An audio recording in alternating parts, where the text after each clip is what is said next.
his heads with a chainsaw. But maybe some of them have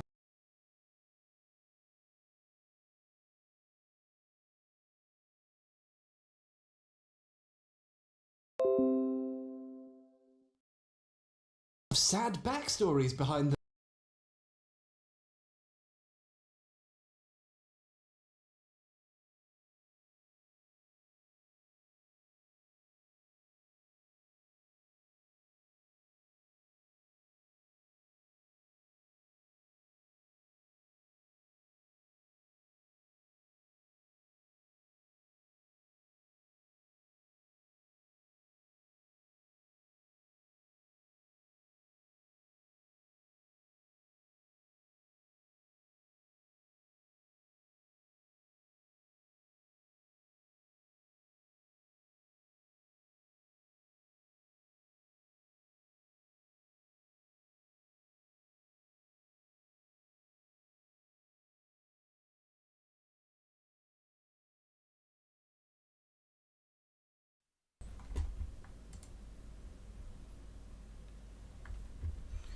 Check, check, check.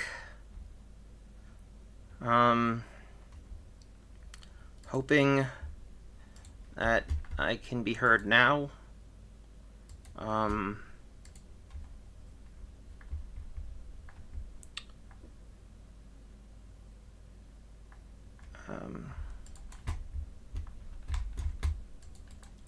You let me know if I can be heard now.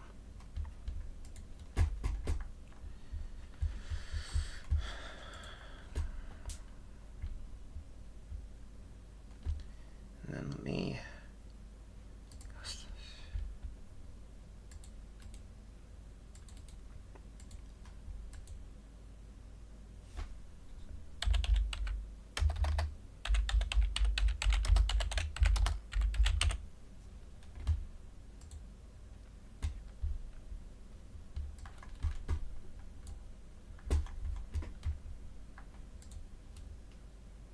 Can hear your voice now. Great, great, great, great, great.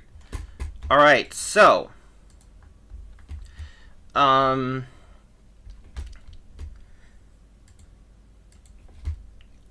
then I think there was issues with the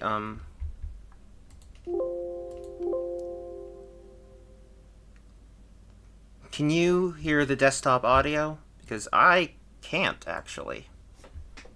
And that's weird.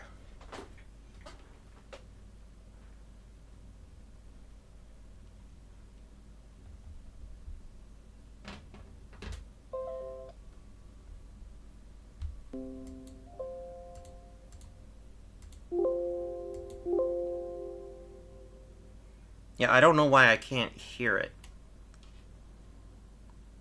You can hear it. Alright, well, I'm just gonna have to do this without the headphones then, because I can hear it that way. But...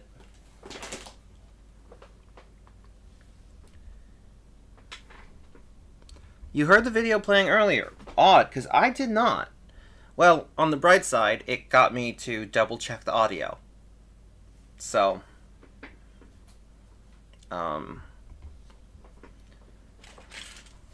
you can see if these headphones work. I appreciate the feedback, Faboover.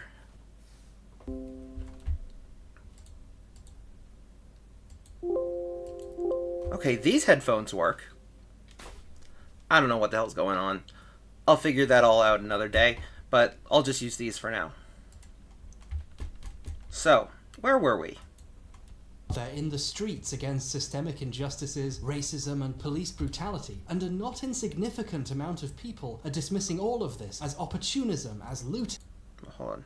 Is consciously rewritten into a bad man in a mask with a big bomb who Batman needs to punch to win. Right, Yay, right, the right. good guys hitting the bad guy. Don't think about Wall Street. The writers of RWBY want to look like they're talking about serious real-world problems because that seems cool and clever and meaningful. But they don't want to run the risk of spoiling the cartoon fun, and they certainly don't want to risk the people in their audience who think talking about racism is for SJWs to stop watching. So we're left with generic masked bad guys who want to use a train to blow up a city lady and try to cut off one of our main characters' heads with a chainsaw. But maybe some of them have sad backstories behind them being evil murderers who want to kill their ex-girlfriend? Oh wow, how clever. No thanks. In the actual modern day, right now, in fact, literally right now, there are people marching out there in the streets against systemic injustices, racism, and police brutality, and a not insignificant amount of people are dismissing all of this as opportunism, as looting, rioting, people trying to cause chaos and anarchy for no reason. When you tell a story with such a massive fixation on a group like this, what you're doing is saying that there are people in real life like this. RWBY is a deeply stupid person's idea of what racial politics are like. Watching this show... Okay, so there are real people like this. There are absolutely people like Adam Torres. People who absolutely take legitimate pain and try to transform it into their own power. And there are absolutely people in leftist movements who don't think about things enough and are willing to go along for the ride because it feeds their anger. It validates their anger. We've been seeing an awful lot of that lately, actually. Speaking from a very specific perspective in a very specific time. I don't need to go into all that right now, but I have another video where I talk about it. So, suffice to say,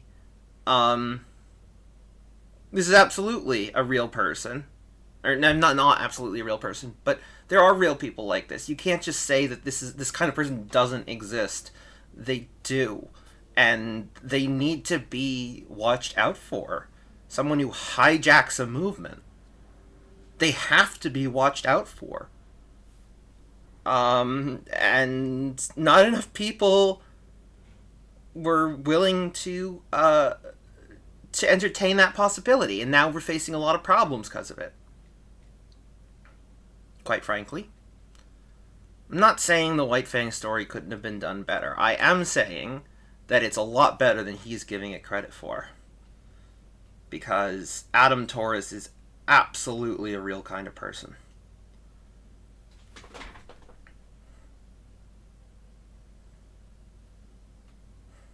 And also, you know, if we're talking about Volume 5 here, Volume 4 and Volume 5, which is what's on the screen right now, I mean, they made it they very intentionally humanized a lot of the White Fang. I talked a lot about this last time, about how Volume 4 and Volume 5 were actually real course corrections for the White Fang story. Anyways, you know, it's just frustrating. It's just frustrating, and he really does specifically say, like,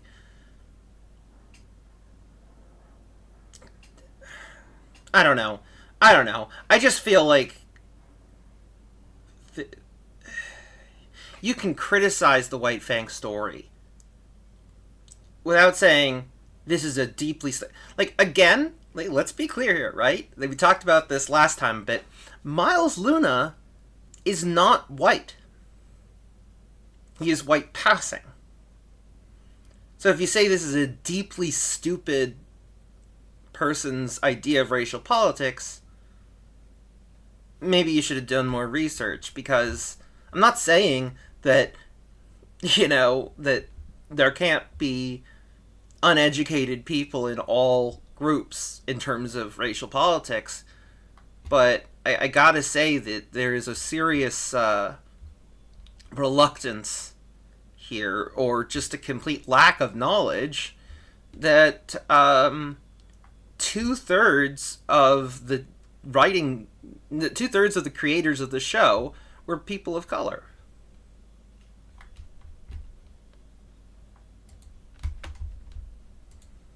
Through now, I can't help but be struck with the kind of horrible feeling that some people are going to watch this and go, yeah, that's what they're like. And the idea of this show playing into people's worst instincts is frankly disgusting. But even on a basic story level, having such a simplistic faction like this driving so much of the plot means that all their...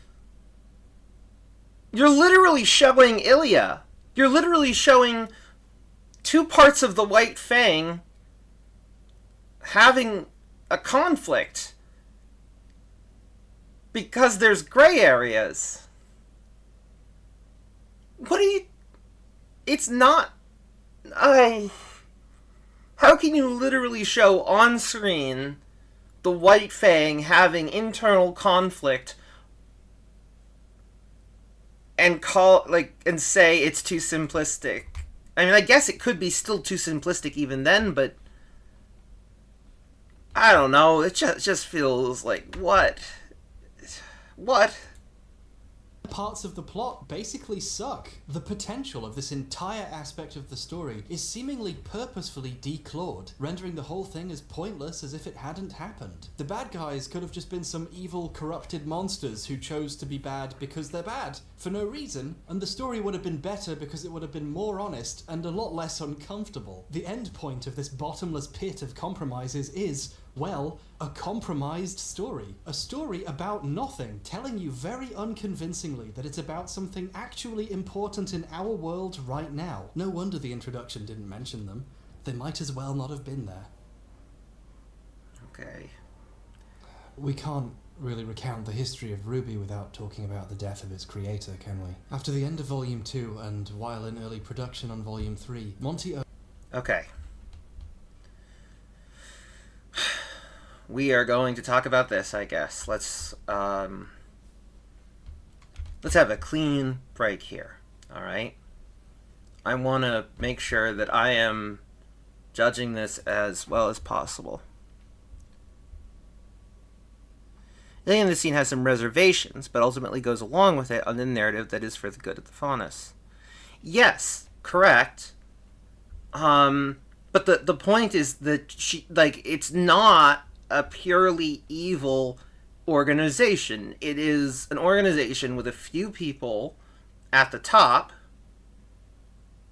who have taken power, who are willing to use legitimate pain and legitimate anger to fuel their own power trips. That's what it is. That's what... And that scene... Ilya is the stand-in character for more complicated experiences. Yes, you have people who are willing to take power, and then you have people like Ilya, and you have people like Blake, who went along with things because they thought it was for the good of the faunus. And ultimately, they didn't realize that their very legitimate anger was being used.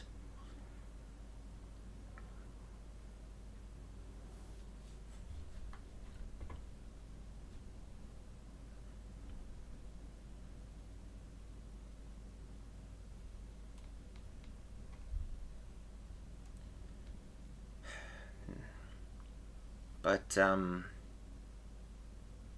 yeah. Okay, let's go on to this last part and see how he talks about Monty's death. I don't remember this part as much. Let's take a look. Passed away very suddenly of an allergic reaction during routine surgery. Monty's death was a really tragic event that affected a lot of people, both at Rooster Teeth and in Monty's audience. Monty was well known as a relentlessly passionate worker, and a phrase commonly attributed to him by many, including his widow, was "keep moving forward." So, to carry on his passion, almost in tribute to his life, they continued making the show.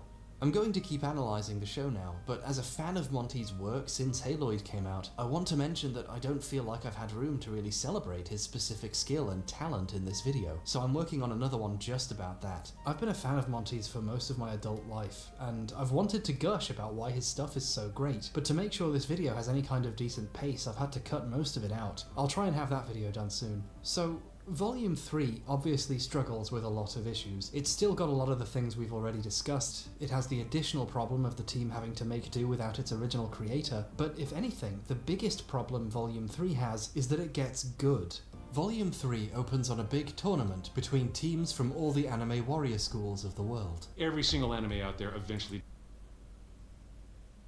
I need to double check this, but I'm pretty sure Monty worked on Volume 3. Let me double check this, but I feel like...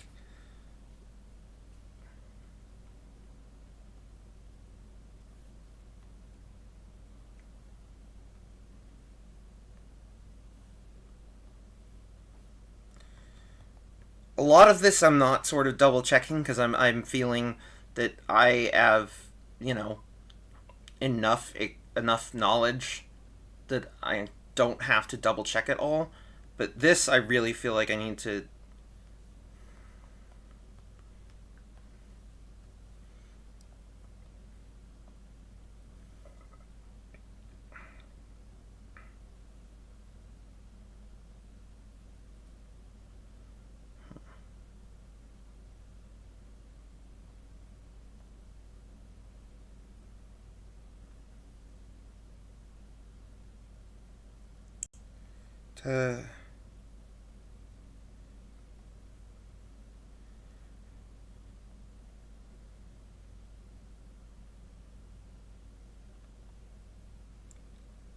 Okay.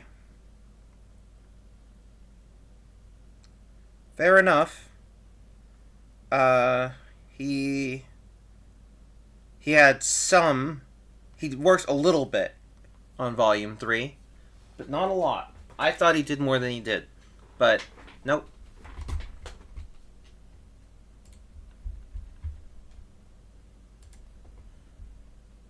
does their tournament arc, and we wanted RWBY to have its version of that. Because how better to prove that RWBY is just like an anime than to give it a tournament arc? I mean, a story would have been nice, but mid-fight, the announcers, played by the professors from the first 2 seasons, explained the entire tournament system. For those of you just now joining us, the show pauses to tell you how the entire system works. Again, exposition, guys, that's just not how you do it. if this is your first time watching, allow us to break down the rules. They're explaining this in the middle of the fight, at the worst possible time to be explaining it. In fact, look at how even worse done this is when you realize it's being done diegetically. Imagine watching the tournament on TV when, during a fight that is currently underway, the announcers interrupt to tell you how the tournament works. In case people who've never seen the tournament before just tuned in, there are infinite other ways of conveying this information to the audience, and they chose now, in this incredibly clunky way. If you're just joining us, the objective of golf is to get the ball in the hole in as few strokes as possible. Points are tabulated by the amount of strokes under par. And remember, it's the lowest score that wins. Oh, it appears Jimmy has finished the course while I was talking. So the exposition is about as well done as it's always been. The fights also feel written now. Much more emphasis is placed on dialogue and specific moves than before, which slows things down and really messes with the pace. If you're just joining us, one of the big problems with the first 2 volumes was the constant influx of new characters, who aren't on screen enough for you to learn anything interesting about them or care, but manage to suck up enough screen time that the actual characters don't have room to breathe. Remember how Neptune's entire relevance to the story of the show was that Weiss wanted to go to the prom with him? And how, after that, I never had to bring him up again? So all the screen time that went into him was a waste, wasn't it? The writers have... No, not really, but whatever. When he passed away during planning and initial outlines, I don't think he was there when Volume 3 went into pre-production. From what I saw, he did apparently work a little bit on some animations, but not a whole lot. So, yeah. Now, just to briefly touch on the whole, like, exposition thing, like, yeah, I guess it's a little clunky, but, you know, it's not that bad. It's not nearly as bad as he's making it out to be. He's sort of just trying to frame it as, like, this is a continuation of an issue, which, he's made some okay points, I guess, about some exposition clunkiness in the past.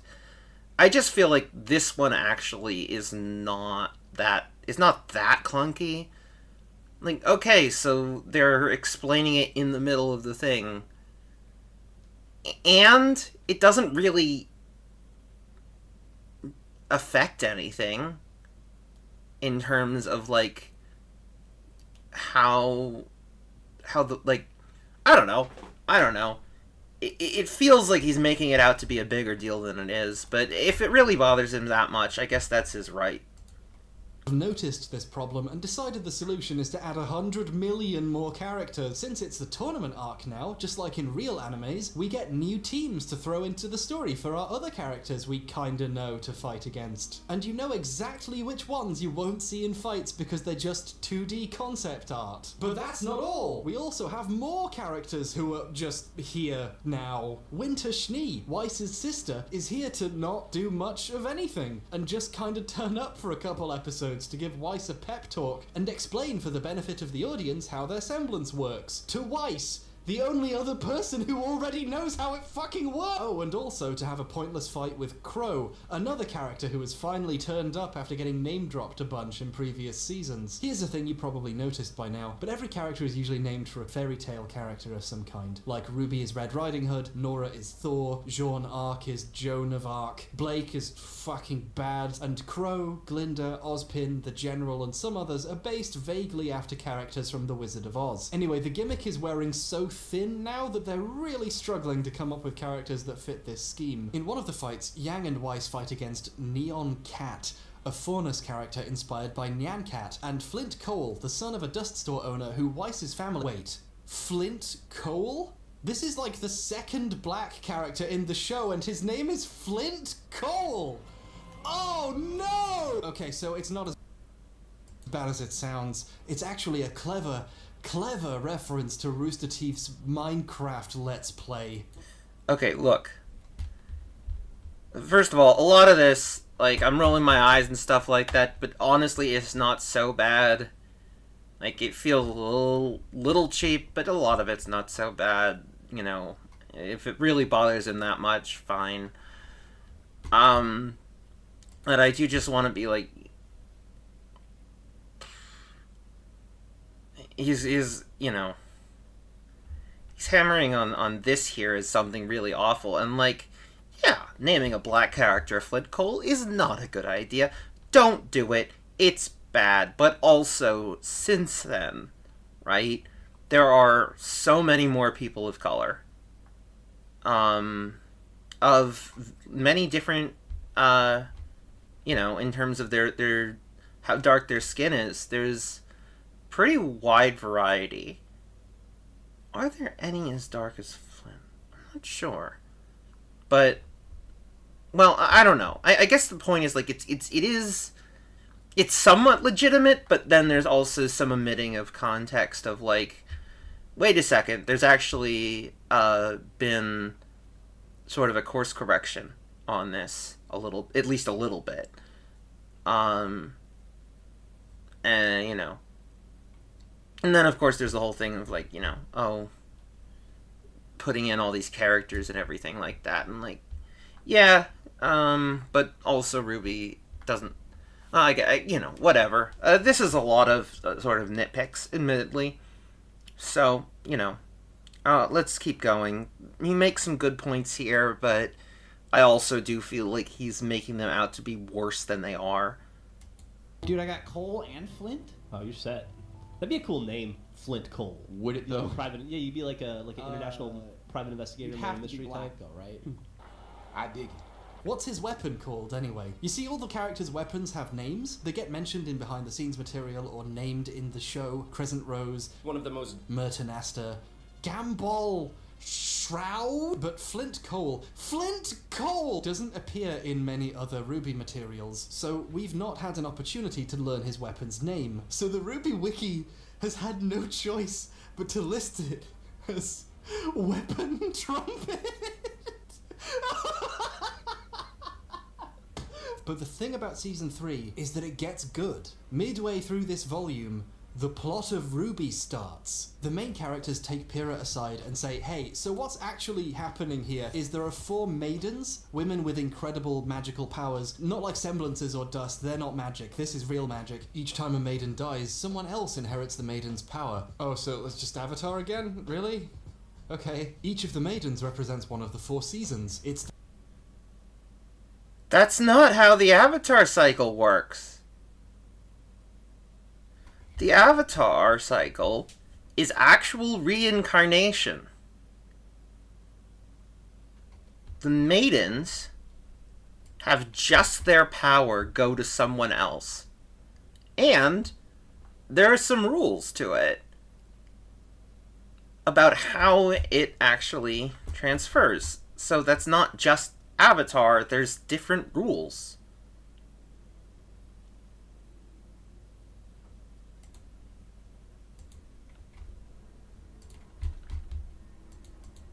The 4 seasons, not the 4 elements, so it's not like Avatar. Oh, hang on, there's 4 different elements of dust, aren't there? Wow, it's Avatar all the way down, isn't it? It's really boring, and the rules of who gets to be a maiden and why are really silly, and the exposition of it is bad, but it's not that bad, because the show has now introduced Crow. How does the power choose?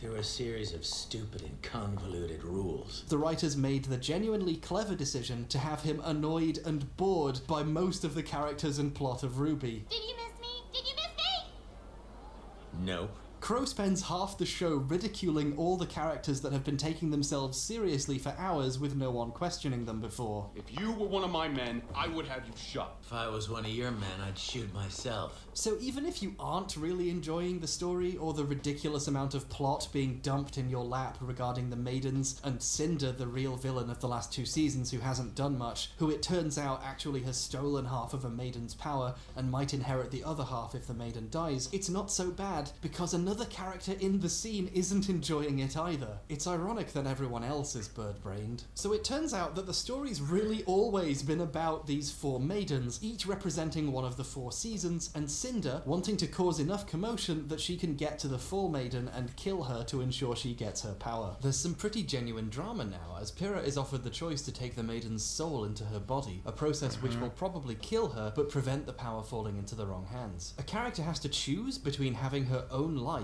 and doing what might be the right thing for the world. Pyrrha is actually given an identity and questions and important choices to explore out. You really just gonna say that no one else gets that? Really? Really?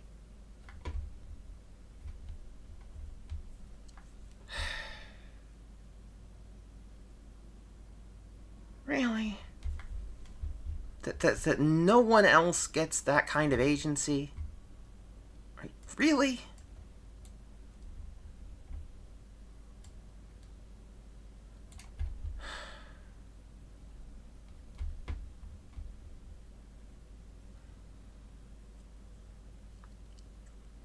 I don't...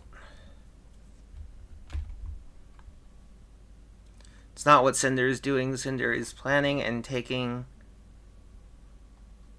actions to take Ozpin down. I mean, she is her main focus, even though, like, you know, it's not Salem's main focus, Cinder's main focus is getting that maiden power.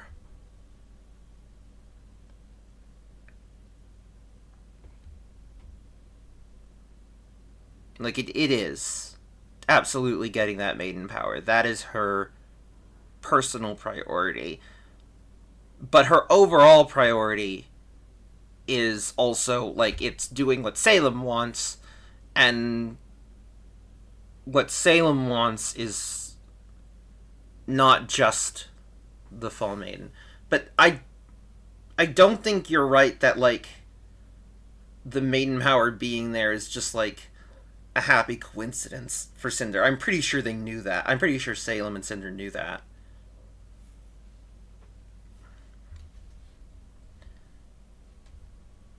But it's definitely not the only, like, the only goal of the entire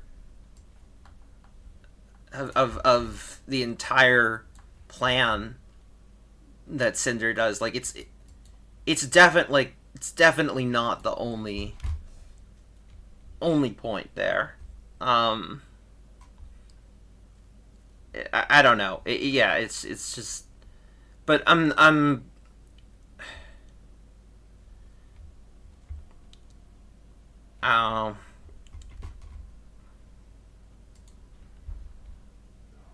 but I don't know. It's just that I don't know. It's exhausting, and it's not that important. Ultimately, it's not a side of her relationship to Jean, and it makes her the strongest character in the show. It makes it easier to ignore that the plot is basically yet another Avatar thing. There being people with magical powers whose abilities go to someone else when they die is very Avatar adjacent, but you don't even think about it because the exposition gets made fun of by one character and another character has to make a real choice about it. So the one thing I will talk about here is what he's talking about with Crow, which is just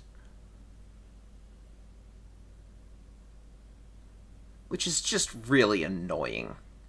The whole thing he's talking about with Crow is really annoying. Oh,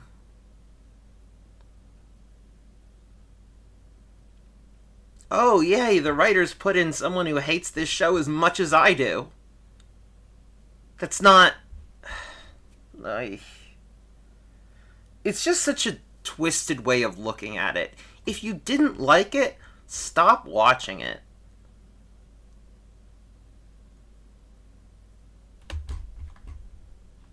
But, you know, whatever.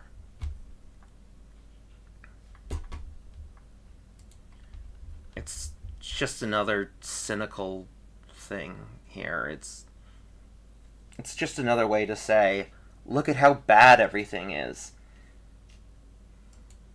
actually works. One of Cinder's goons, Emerald, has the power to make people hallucinate, and makes Yang think her guy's attacking her after a round has ended. And while she thinks she's defending herself, the rest of the world sees what's actually happening, which is Yang breaking a guy's fucking leg for no reason. Don't worry, he's a villain and he's in on it, and he has robot legs, so it's fine. But no one knows he has robot legs, so this causes a lot of unrest among the people watching and everyone seeing it on TV, and fear and anxiety attract Grimm, so they all start ominously moving toward the city. And Yang's freaking the fuck out because she thinks she's losing her mind and everyone's mad at her. It's like, plot! There's plot happening, guys! Everybody, wake up! The characters finally have to do something! Then, right after, while Pyrrha and Penny are fighting in the tournament, Emerald makes Pyrrha see way worse attacks coming, which causes her to really push her power, and the tiny wires all Penny's weapons are attached to wrap around Penny. And Penny, the character we've known for a whole season, plus like 5 seconds at the end of Volume 1, is torn to pieces. I mean, holy shit! She's a robot, so it's not like a disembowelment, but this was a character, and she's dead. It's fucked up. Everyone goes wild, Cinder hacks the mainframe, and gives a speech about humans bad, and 1,000,000 billion Grimm descend on the city and school, and the last hour of Volume 3 starts with a fucking bang. Everything bad is happening to everyone, everywhere, all the time. A main character is fucking dead, in pieces, people are crying. This isn't your daddy's generic, and then bad guys attack the city. This isn't Volume 2 shit. The city is being destroyed. Caligula gets broken out of the prison he was locked in at the end of Season 2 and starts hacking the army robots and blowing ships out of the sky. Everything's happening. Everyone's fucked. Bring them to their knees. The civil rights protesters still talk like they're fucking evil, but I mean, generally it's pretty good. Ruby's threatening a giant bird with one of Penny's swords because she's too distraught to think straight, and then it flies at her, and everyone's lockers ram into it and pin it to the ground, and everyone we've seen so far turns up to fight. Look, even Weapon Trumpet is here. This absolutely incredible shot was done by Dylan Gu. It's my favorite shot in the show, just narrowly edging out the Zwei attack. And there's great setup and payoff to it, because we've known since Volume 1 that characters can call their lockers to them to get their weapon out whenever they want it. So having them be used as weapons and just smash into this thing all at once, it's just so great. So everyone's fighting monsters, there's some great action. Ruby fights, check Malcolm McDowell's IMDb for another comical name. The real world is cold! And he's kicking her and giving a speech about the world being a cruel, cold place. As for me, I'll do what I do best. Survive! And he's fucking dead! They just killed him, he's dead! I mean, holy shit, right? They're destroying the main setting of the story so far, and killing off villains in the process. It's great! For a few short episodes, the show isn't like Avatar or anything else on its homework list. You're briefly glimpsing what it looks like when it's trying to be itself, when it's being RWBY. You know, this is why the rest of the show is so frustrating, right? Because every now and then, something like this happens, and you want to see the show this stuff came from. RWBY opens Neo's umbrella, and the wind fucking blows her off the ship they're flying on hundreds of feet in the air. She's dead! She's fucking dead! Until people start to get bored with the show and realize that most of the new characters are really boring. Maybe you weren't supposed to assume the Fall was gonna kill her, but she doesn't appear for like 3 more seasons after this. So either the writers had intended to kill her and then changed her minds because they wanted the character back, or they just forgot she existed for literally fucking years. That's not like, to say like, oh, they brought her back because people were getting bored of the show. Like, that's bullshit. It's all bullshit. It's really just like, go ahead, praise Volume 3. Volume 3 is really interesting and compelling. Specifically, like, that second half is like really, you know, it stands out for a reason. Part of that reason is that it was really well built up to in the other 2 volumes that you spent all that time shitting on. Like, it wouldn't have worked if they started out with Volume 3. But, you know, yeah, whatever. Go ahead, I'm glad you liked Volume 3. Yeah, it's kind of bullshit to say that this is where it peaked. Because everything else that comes after Volume 3 builds on Volume 3. And, you know, but whatever, you don't have to like it. But it does feel a little disingenuous. But it's his opinion, I guess. Blake gets attacked and stabbed by Adam, and he shares his incredibly good motivation for his actions. I'm bad and I'm going to kill you. And Yang tries to help, but Adam cuts her arm off. This moment is still so dramatic and visually done so well. They fake out for a second that Blake's head gets cut off, but actually it was one of these illusions and she gets away. But what's amazing about this part of this show is that for a second, I believed that they just might, actually kill one of the 4 main characters. Like, if that's not proof that this show is onto something story-wise for a hot minute, I don't know what is. Seeing Pyrrha trying to do the right thing while living with the fact she just accidentally killed one of her friends, and seeing that affect her thinking, is actually incredible. And from a character perspective, it's the best stuff you'll ever see in this show. It would have been really helpful if Pyrrha and Penny had actually been friends, or like on screen together basically at all before the fight where Penny dies. It's an honor to finally meet you. Like, at this point, it's active. I also just want to say that, like, it's weird and annoying that he'll put so much praise on Pyrrha and then just call RWBY, like, boring for having her only trait be, you know, I love books, which, as we talked about in another stream, is a complete misrepresentation of the character. But, like, Pyrrha is just as simple, you know? Like, she also just wants to be a huntress, want to be a hero. Like, that's, you know, they both have interesting psychology, but their motivations are about the same. So it's like, it's weird to get to Volume 3 and have them say, oh, this is so interesting, like, and Pyrrha becomes the best character in the show, and it's like, you know, I don't know. But he does say, you know, it's because she has this interesting choice to make, so, you know, I guess let's ignore any of the choices that RWBY has to make later on. Offensive, like how poorly spent the time leading up to this fight is, and just how much better it could have been if they'd like given these characters a relationship before one of them killed the other. Like, wouldn't that have been meaningful? Salutations, Pyrrha Nikos. Do you remember when she said salutations?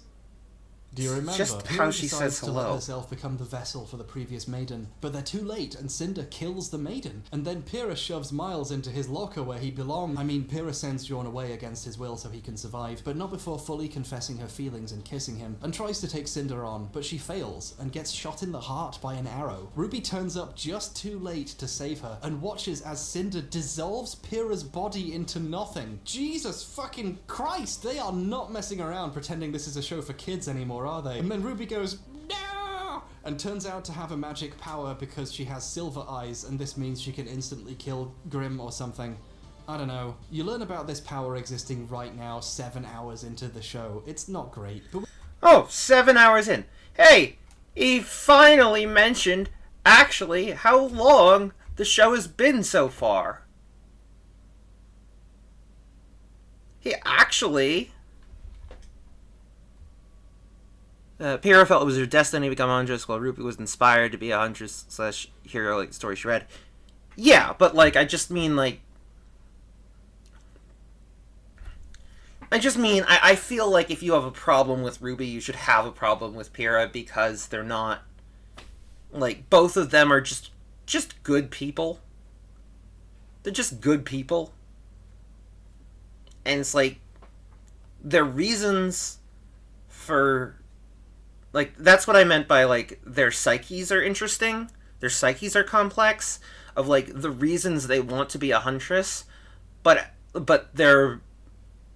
But, like, the motivations underlying... The motivations that...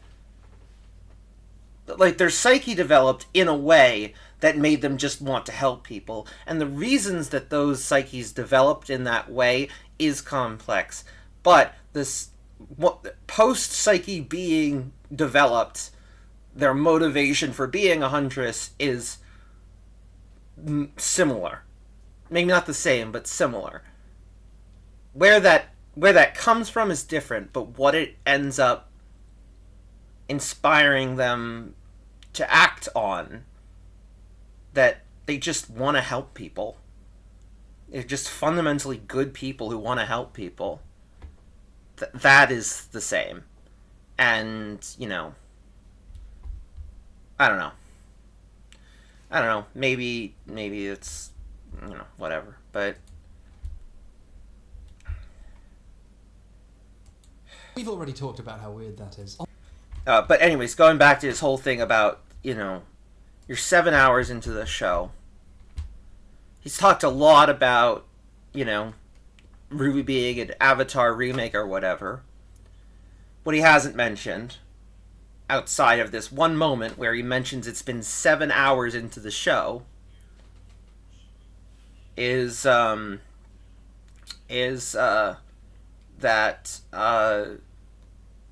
the first season of Avatar: The Last Airbender is about the same length as Volume 1 through 3 together. According to Runtime. I think I mentioned this in a previous live stream, but yeah. This is the first time he's mentioned the runtime, which I feel like has a pretty big impact on pacing, on all sorts of different creative intentions and approaches and all sorts of stuff, and he's never once mentioned it until now. Why? I don't know. Seems important to me. Actually seems pretty important information. But he just sort of drops it there. And it's all the way in... There's 7 minutes left in the entire video. And it's the first time he's mentioned how much runtime there actually is in Volume 1 through 3. On the whole, the absolute chaos and world-changing events and the treatment of characters and emotionally interesting story moves that take place in the last 4 and a bit episodes of Volume 3 make it, briefly, a great show, pure and simple. And this is a weird place to end a video about the problems with a show, by talking about how good it was for a while and how promisingly it left its doors open. But this is really why talking about RWBY is so artistically interesting, because it's always on the cusp of being good like this. And sometimes it really is, but that's also why the show is such a disappointment. That part of season 3 damns the rest of the surrounding show even more by telling you to have expectations, because for a second you can see how good it really could be. The show hasn't got good exactly, it's just had a really good time making serious changes to the status quo of the story. But you can't sustain a story on red weddings alone. The new story, beginning with volume 4 onwards, has to actually be good for this to all work out. And ultimately, it doesn't. To really explore the more specific problems with volumes 4 onwards, we'd need a whole other video. I wanted to talk in specific about the first 3 seasons because they stand out as the time the show seemed most likely to be going somewhere, and therefore feel particularly bad when they only do it for such brief bursts, in Monty's fights, in the promising storylines or character moments that get forgotten or dropped, and in the way they really satisfyingly did things with Pyrrha's character. But now... Hold on a second. You don't get to act like you didn't just spend all this time talking about how awful the other stuff was. Like, you never once, you never talked about the interest, or maybe you did, I don't know. I'm tired and I'm frustrated with this video. It's bullshit, and he's acting in a way with this final section that really bothers me. I think it just really bothers me, this final section. It just feels so dishonest put next to the rest of it.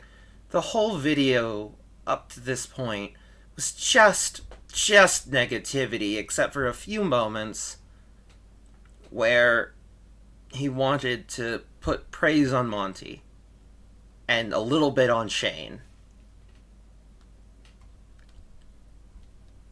And then everything else was negativity. And then he comes to this last thing and he just gets exciting. You know, he says it's, look, it's all this great stuff. And then that's why the rest of it is disappointing. And it just feels like a slap in the face. It just feels like a slap in the face, honestly, watching this. It's just like, how can you...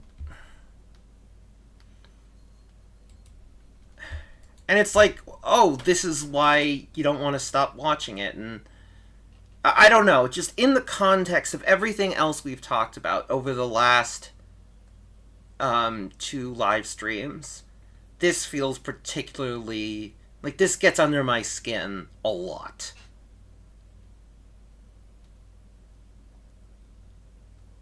It feels like he's really trying to convince me that he really has gone in and really, like, loves Monty's work and really respects this whole thing, and that he's not trying to contribute to any negativity whatsoever.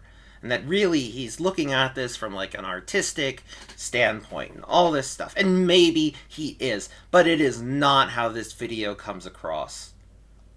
And it feels like this last moment is like him trying to really say, yes, that is what I've been doing. And as someone who experienced the rest of the video, it just feels like there was so much context omitted and so much twisting of facts. It really bothers me.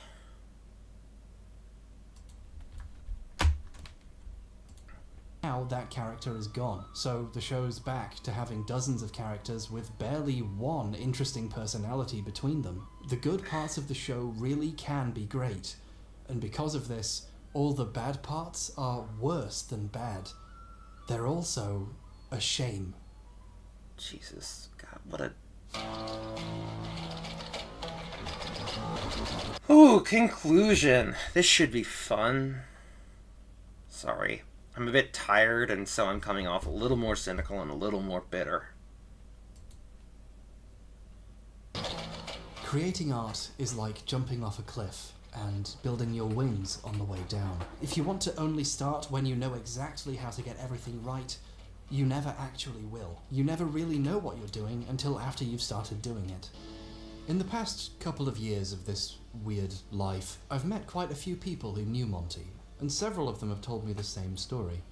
He'd say that he felt like the first season and a half, first 2 seasons based on who was telling it, weren't turning out super great so far, but it didn't matter if it was bad right now, because in his mind, the whole thing, the act of creation itself even, was a process of learning. If you can really figure out how to make something, really get the production and workflow down, figure out what works in the writing, and through this process find the core of what this thing you're making is really supposed to be, it won't matter how bad it started out, because where it went will be great. There's a certain manic energy, a compelling power in these early seasons of RWBY. Even if you're having a bad time, you feel pulled along, like you just want to see how it ends up. This tone will change. As the show continues to be written and paced in frustrating ways, and cheat off the answers on its anime homework, and its most interesting, unique aspects are continuously downplayed or ignored, it becomes more and more clear that you'll never see the show become itself. I didn't watch Monty Ohm's RWBY to see Miles Luna's Avatar, but that's what people are getting. If the creators of RWBY had started learning... No. Look, it's one thing to say it's what you got out of it. It's not what everyone got out of it. From their mistakes, and taken to heart the good faith criticisms the people who wanted to love their show They have. RWBY could have really been something. But instead, it'll be remembered by a majority of people as a series of really good trailers with some really strange dialogue, some... No. Okay, you don't get to...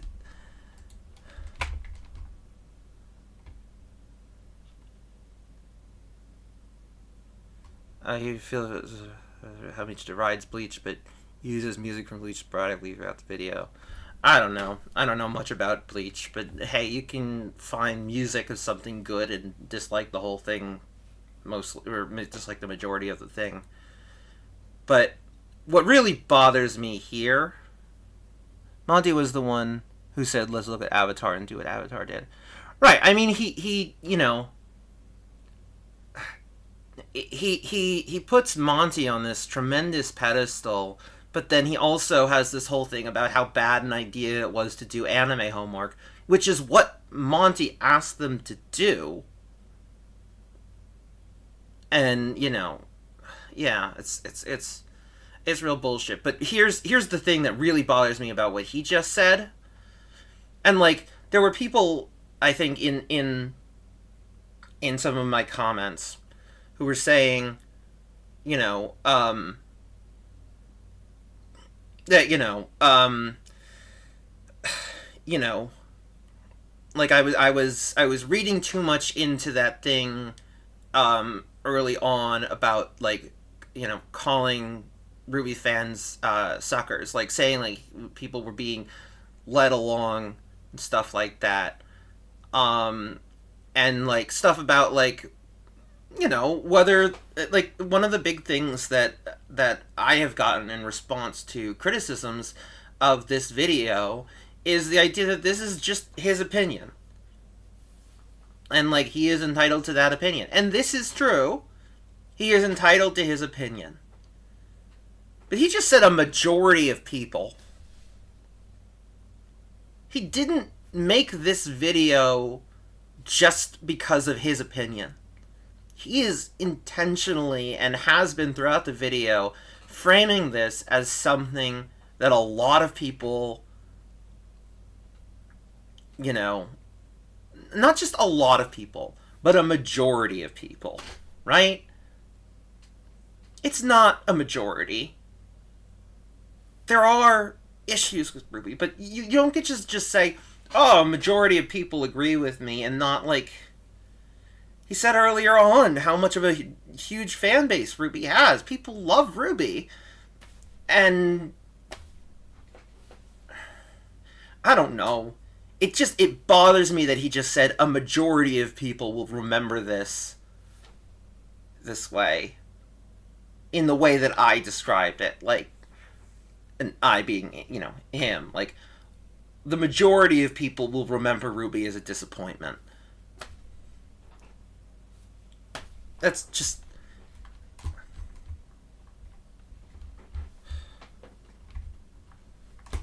It bothers me. it's a statement that bothers me.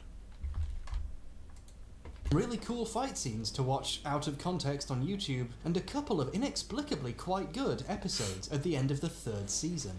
The real shame of RWBY is everyone whose work goes unsung because it's in a show that sucks. People like Shane Newville, who left the show and released a massive open letter detailing his feelings about the company's treatment of the show after Monty's passing. Or Harley Dwartz, who contributes a lot to making some of the best parts of the show. Or the many other animators and artists who are still to this day putting time and effort and attention into things that get ignored, or thrown away, or just executed terribly. Are you kidding me? Like, you're really... Are you kidding me? That is a huge... That is a huge thing to say. Oh man, all these people are doing this great work, and all of them are being disrespected by having writers who are bad. That's not how art works. And it's certainly not how RWBY specifically works. The crewbie work as a team.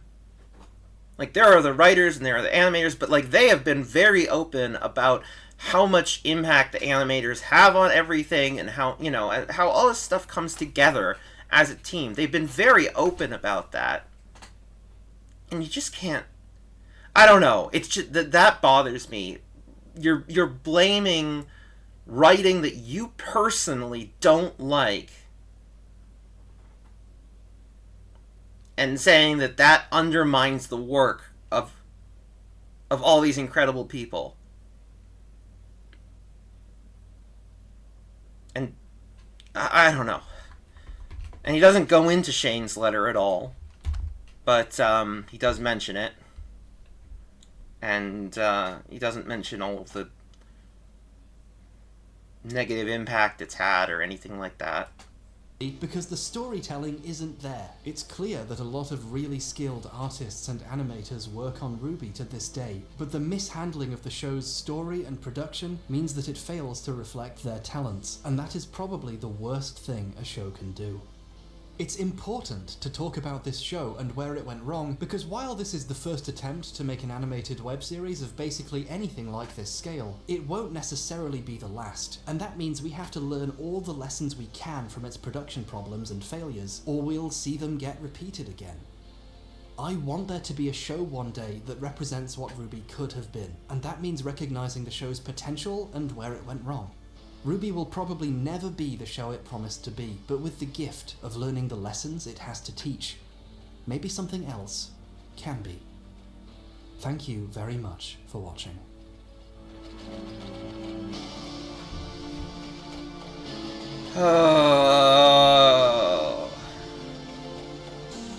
Hey, thanks for making it all the way through this video. I promise to never make anything this long again, for my sake if not yours. This time I'd like to really seriously thank my patrons for watching an early cut and giving me some really useful notes. It was a particularly big help this time, and I really appreciate the difference it's made. I'd also really like to thank Tantacruel, who produced the fantastic opening theme. He has a video on his channel about the process of making it, which is super great, and you should check that out as well. Note to self, have the YouTube pop-up thing do that now. I don't know what it's called. I talked about some serious issues in this video, and it didn't feel right monetizing a video while talking about real-world problems like that. I was going to announce in the Fairness chapter that I was going to give the ad revenue from this video to a bail fund, but Rooster Teeth can be very strange about copyright and monetization, and I don't want to make a promise I can't keep. I'll post an update if we end up being able to do that. Well, that's thanks good. a lot, and yeah, I love you.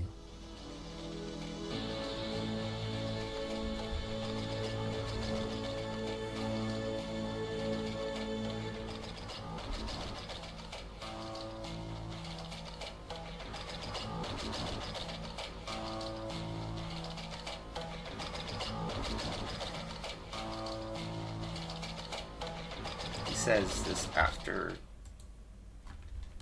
Alright. Let's just...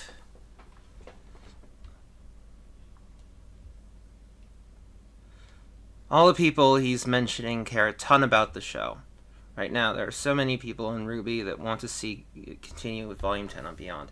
I agree. Yeah, no, that's fully true. And, you know, what he doesn't say here is anything at all about what the people who work on the show feel about the show. Whether they're proud of it. Whether they like it. You can't just say... Like, you can't use your subjective opinion and then frame that as, you know, like something that, you know, these animators and everyone should be disappointed with how their work is being used. If they're proud of their work and they're proud of the show they're on, that is great. And you don't get to take that away from them because you didn't like it.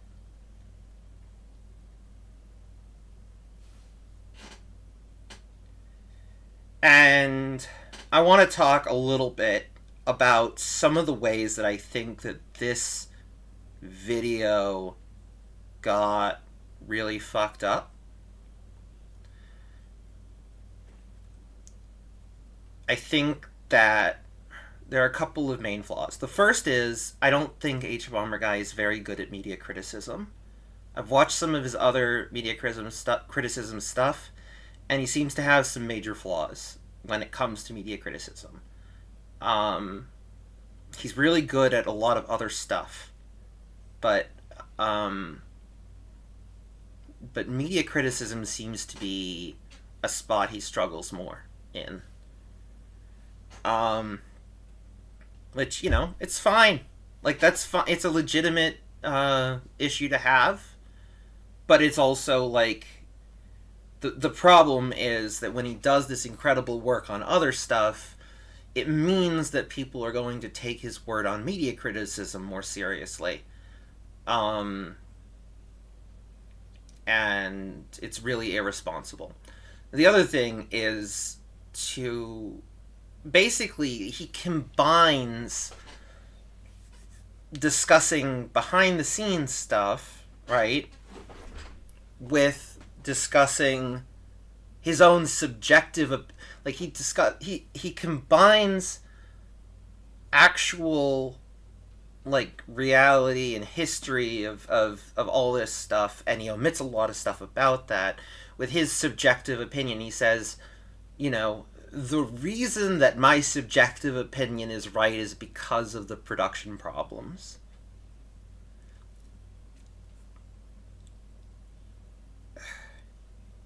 This isn't like, you know, Morbius. Or like,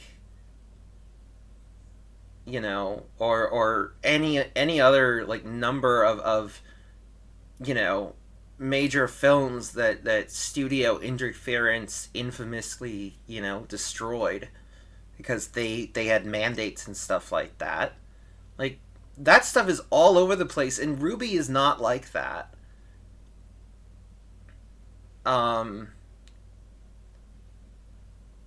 You know, like, there were production issues, there were growing pains, but then he also, you know, like, you can't just end it on this thing of, like, oh, you know, look at this fall, like, there's all this stuff that comes that's all actually bad as well, because they never learn from it, and you don't cover any of that, except for the parts where you try and say that they never learn from anything, but you don't talk about anything that did improve, you don't talk about, I don't know, it's just, it feels so muddled, and it feels almost intentionally. A lot of the time you make assumptions or speculations about the intentions behind the creative decisions for the show. Exactly. He does this muddling of his subjective opinion, his speculation, and actual facts. And it all gets super muddled in a way that can validate people who don't like RWBY.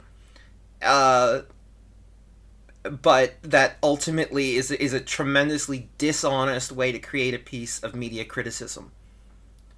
You need to separate those things, or you need to do a better job of saying, this is specifically, like, I don't know, you need to disconnect your subjective opinion from the objective reality. Alright? You need to do a better job. Like, when I do media criticism, right? Like, when I talked about, the Chris Chibnall era of Doctor Who, right? I made sure... It was a similar thing of, like, it was tragic missed potential. There was all this missed potential that I felt was in the Chris Chibnall era. Things that I felt like this should have gone here, this should have gone there, or, just missed potential overall. And, like, I'm not trying to say I'm a better video essayist than hbomberguy. He's done incredible work in other spaces that, I am nowhere near, okay? But when it comes to this specifically, I put so much effort into making sure that I was not accusing Chris Chibnall of anything. Because that was not my point. There were behind-the-scenes issues that informed how his stuff came out, specifically and especially with Doctor Who Flux. And, Council of Geeks has a great video on how the coronavirus specifically impacted that. And, there's legitimate things that are behind the scenes that inform stuff. But I was not talking about, I was not talking about Chris Chibnall, right? I was talking about the media. I was talking about the show and my subjective experience and where I think that things could have gone better. I was not attempting to speak for a large amount of people. I was not attempting to... I did not frame anything as something everyone, or that even a majority of people should agree with me on, or do agree with me on. Because I was talking about, here is why I was disappointed with it, and some of my own analysis, and here's how I personally think things could have gone better. He talks about the Faunus and White Fang as though they are that way to make it so the audience doesn't have to think critically about them. Yeah, and he omits so much context of what actually happens in the show. Yeah. So that, yeah, it's this weird thing, right? Where it's like, oh, we make them generically evil so you don't have to think much beyond the, cartoony aesthetics or whatever. That this is just a cartoon. And then there's Volume 3, which is rips away all of that. But he has clips of, Volume 4 and Volume 5 as, the same problem persists, even though it doesn't. If it's a different problem, fine, but they're certainly not generically evil anymore. There's a whole thing about, taking the White Fang back, because it's not just a generic evil organization, and the mission of the White Fang is not inherently evil. And the goals of the people who join the White Fang are not inherently evil. It's a whole story about that. And instead it is something that was hijacked by someone who wanted power. A few different people who wanted power. It was something that was hijacked. That's an important part of the White Fang story. You can't tell the White Fang story without talking about how fear and anger was manipulated by Adam.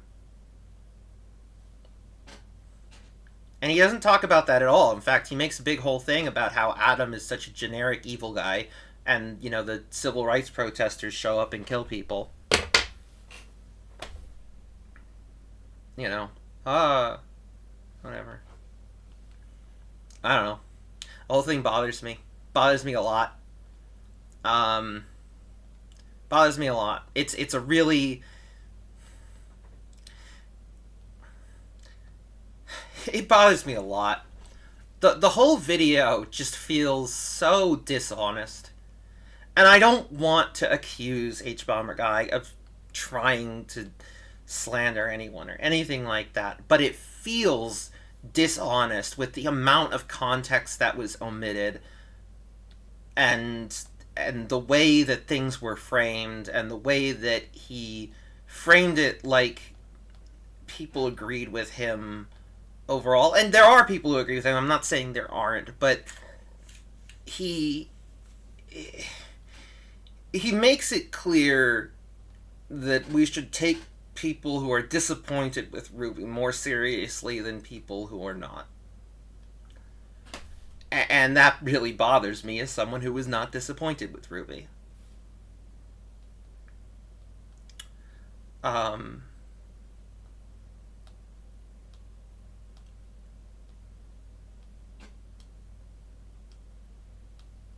Yeah. God, what a horrible experience this was. Yeah, it's funny that this last section is the one that really bothered me. It's funny, because you'd think that the much more blatant things where he's really just omitting so much and framing it in all these horrible ways would be the things that bothered me more. But it really was this last part. Because it's the part where I think he tries to really make the argument that this isn't a hate video. That this isn't just him being... this isn't just him complaining about Miles and Kerry being shitty writers, in his opinion. It's the part where he really tries to make the argument that he's doing something artistically valid and artistically useful and artistically important.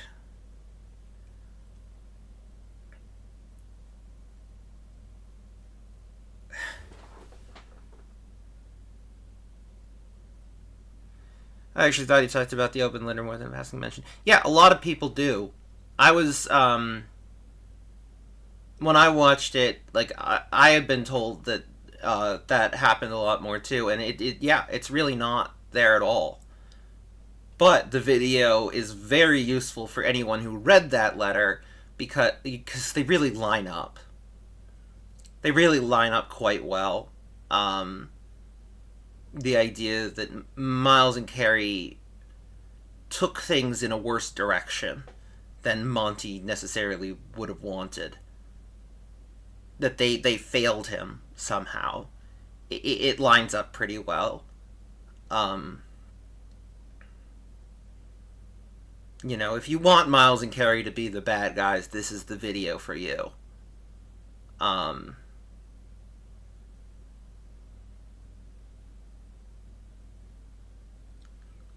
But yeah, it was this last part that really got under my skin.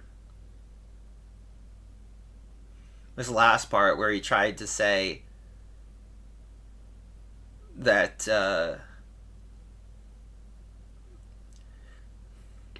that he was doing it because of some honest, authentic, important thing. This was not a video for future web series to learn from. It's not. Like, regardless of how I actually feel about this video or what hbomberguy's intents were, this is just not a video that focuses enough on actual, like, storytelling. Or, I mean, some people will argue it is. I don't know. It's just there's so much omitted context and so much just calling the writers shitty. And laughing at them and all this stuff. And then you say that this is something you're trying to do to help future web series grow. I feel like there's I don't know. It just feels so... It bothers me so much for him to go out on a statement that's like, I'm doing this for the good of art. No. No, you're not. At least be honest about the fact that you just didn't like the show. You wanted to talk about why you didn't like the show. At least be honest about that.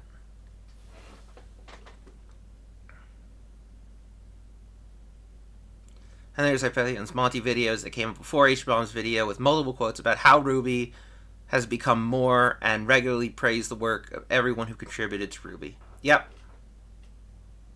Yep.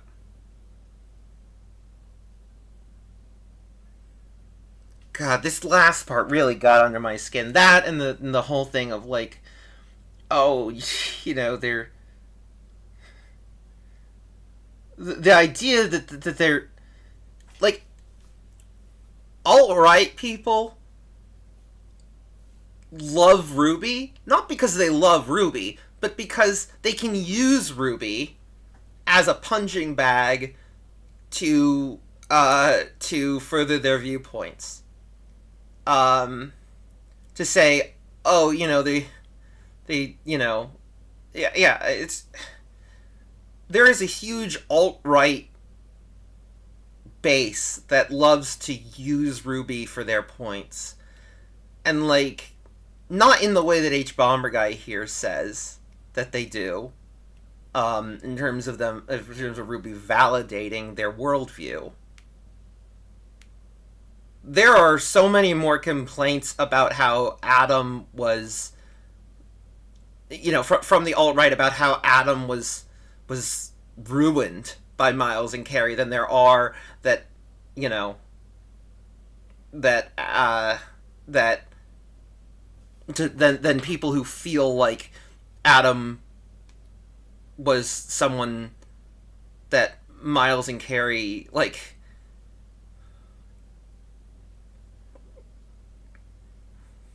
Because the argument hbom makes here is that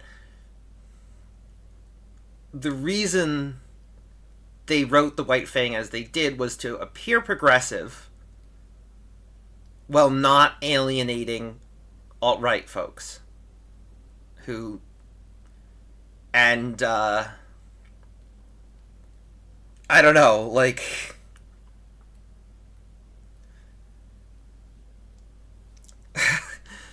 Miles and Kerry would have, They're awfully bad at not alienating alt-right folks if that was their intent. And it's not, just to be clear. But, like... And then there just is, like, it really bothers me that he just totally excludes the fact that the you know, 2 of the 3 architects of RWBY, of the, you know, of the story of RWBY, were guys of color. You know, there's Monty and then there's Miles. Neither of them are white. There's one white guy of the 3 co-creators of RWBY. You know, and he goes out and he accuses them of, you know, it just bothers me so much. Just say the people working on the show, and especially Miles and Kerry, hate Adam. Yeah.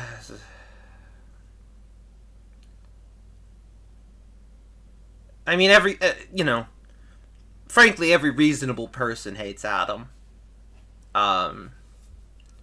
He's a horrible person. And, apparently, according to hbomberguy, that's a writing issue. I don't know. It just feels like a lot of the things he complains about here are present in other stuff. And I've never heard him complain about it in the other stuff. Like, he doesn't make huge videos on why, you know, you know, on... Like, he could absolutely make a video like this on, I don't know, Sonic or something. And how that had all these issues. But he doesn't. I guess he doesn't, you know, he doesn't care about Sonic. But the point is that, like, it's not It's not a RWBY issue alone. Then again, he talks about it as if he's... I don't know, I'm tired and my thoughts aren't as fully formed as they have been the other days, I think.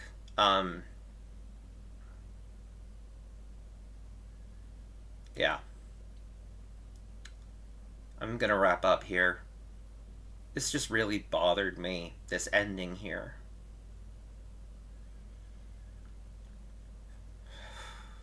So the goal with all this, before I wrap up, is I plan to write an essay that tries to reconcile the hbomberguy who has done so much good and who has done incredible work with the hbomberguy who made this.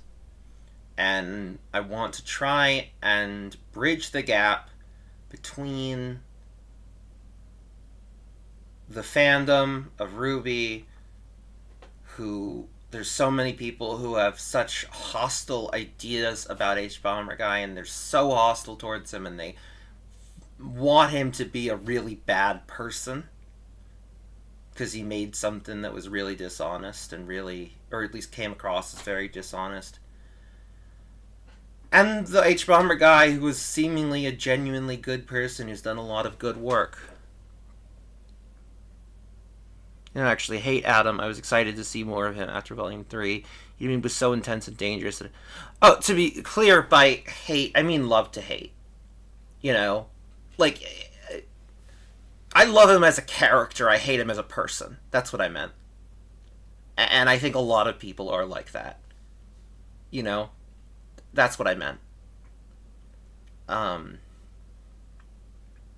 But yeah, anyways, so it's gonna be a big old video essay. It's gonna use a lot of this stuff as footage, a lot of these live streams as footage. But I'm also gonna make better arguments. I'm actually gonna bring in evidence, and sources and It's gonna be a lot more than just a reaction to the video. But this was to get all the footage necessary, and a good starting point for all the arguments that I'm gonna make. I won't be putting the entire live streams in. It's just gonna be stuff here and there in the essay, but it's gonna be important, I think, to have this footage and this stuff when I start working on that.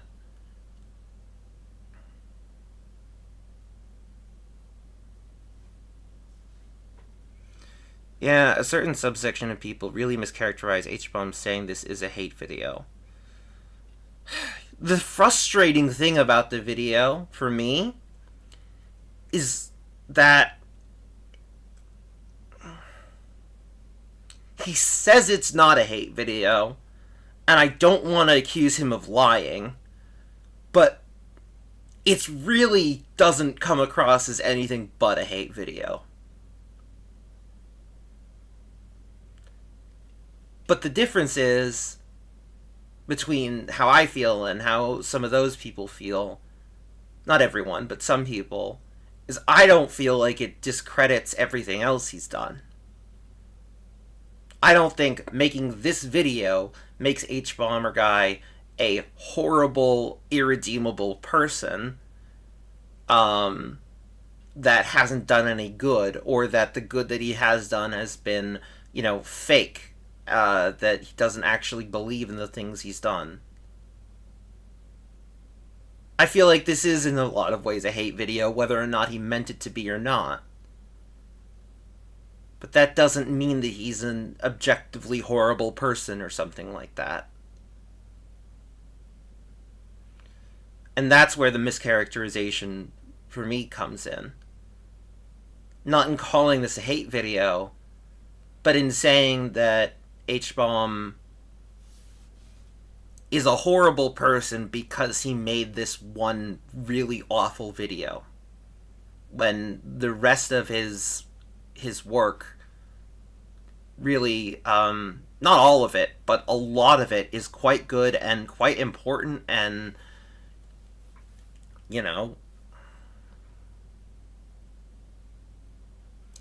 This is just a video that is legitimate criticism, but also makes bad faith arguments.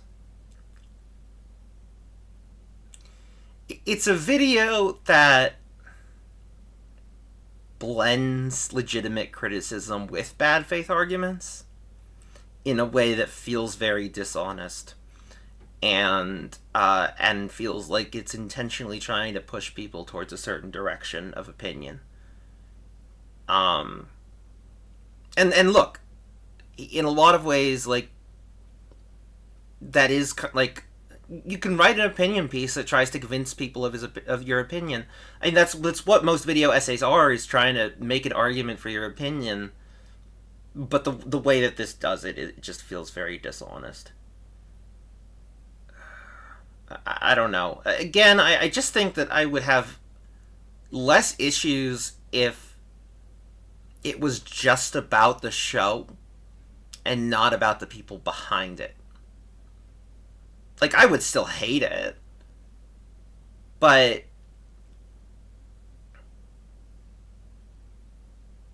you know, at least it would feel like, oh, this was just his opinion and his subjective experience. Instead, he uses his own subjective experience to really just make some pretty serious allegations, and really characterize Miles and Kerry in a way that they don't deserve.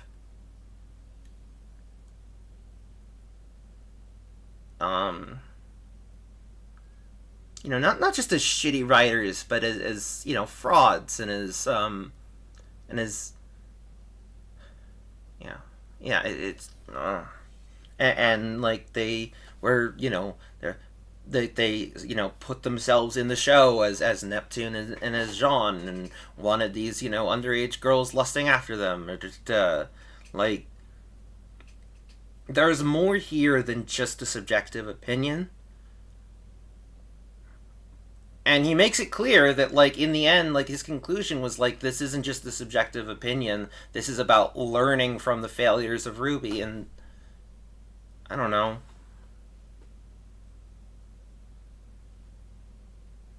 His whole anime homework section has a lot of bad faith, surface level similarities, and treats them as factually equal. Yeah. I don't know. The whole thing is bullshit, in my opinion. It's a really awful video.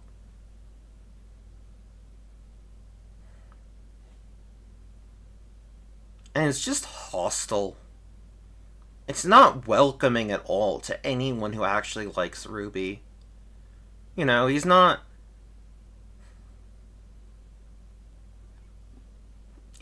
trying to, I don't know, he's just trying to prove that Miles and Kerry are shitty people and shitty writers. Shitty people and shittier writers, really. And, like, I don't know. I don't feel like that's a useful position for a video essay to take. I think that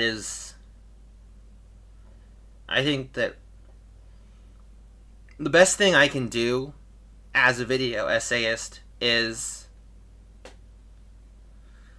to provide others with contributions to a conversation. I don't really ever want to feel like I'm the end of the conversation. I want to make a point that other people can talk about further. It's a video that misrepresents RWBY and the people who created and worked on it. Agreed. And I don't want to call those lies, because he might believe them. But they're poorly researched.